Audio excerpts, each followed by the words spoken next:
Hello everyone. आज हम बात करेंगे एआई लैब्स इन इंडिया के बारे में। भारत सरकार देश के 20 शहरों में एआई लैब स्थापित करने की योजना बना रही है। अगले साल तक इन लैब्स की संख्या 200 और आगामी 2 साल में 500 हो सकती है।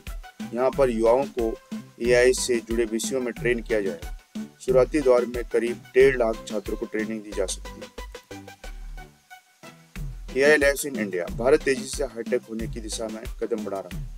आने वाले सालों में भारत के गांव कस्बों को भी एआई यानी आर्टिफिशियल इंटेलिजेंस से जोड़ा जाएगा। इसको लेकर अभी से तैयारियां शुरू हो गई।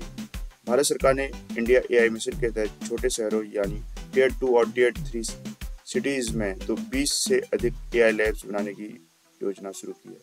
हाल ही में ही इलेक्ट्रॉनिक्स और आईटी राज्य मंत्री जितिन प्रसाद ने लोकसभा के पटल पर बताया, आगामी 1 साल में एआई लैब्स की संख्या 200 तक होगी, जबकि अगले 2 वर्षों में लैब्स की संख्या 570 तक चली जाएगी। मुमकिन है कि आने वाले समय में भारत एआई की दुनिया में ध्रुव तारे की भांति चमकेगा। भारत के एआई लैब्स में क्या होगा?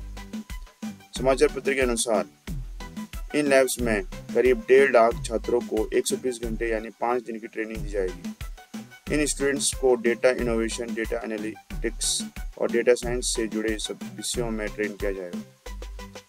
साथ ही साथ भारत सरकार हर लैब के लिए 3 साल में 68.98 लाख रुपए का फंड देगी।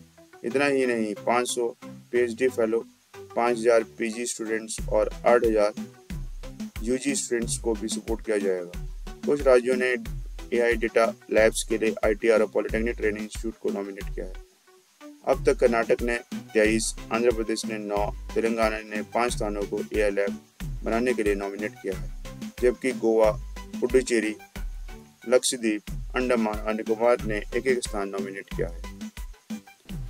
नीलेट के साथ मिलकर बनाई जाएगी लैब्स। भारत सरकार ये AI labs national institute of electronics and information technology के साथ मिलकर बनाने वाली है।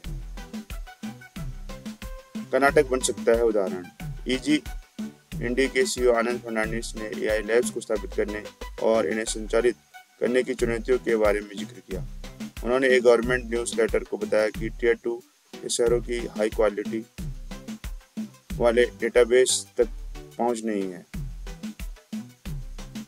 मिड कैरियर प्रोफेशनल को अपस्किलिंग की जरूरत होती। इन शहरों में बुनियादी ढांचे की कमी भी है। कर्नाटक सरकार ने department of electronics, information technology and biotechnology की सचिव एकरूप कौर ने आउटलुक बिजनेस को बताया कि छोटे शहरों में डीप टेक इंफ्रास्ट्रक्चर और एआई पर रिसर्च करने के संसाधन सीमित हैं। इसके अलावा स्टार्टअप को फंडिंग की भी कमी है।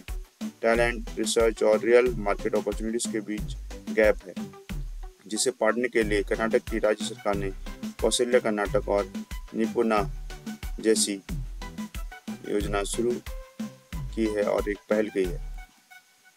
धन्यवाद। जय हिंद, जय भारत, जय उत्तराखंड।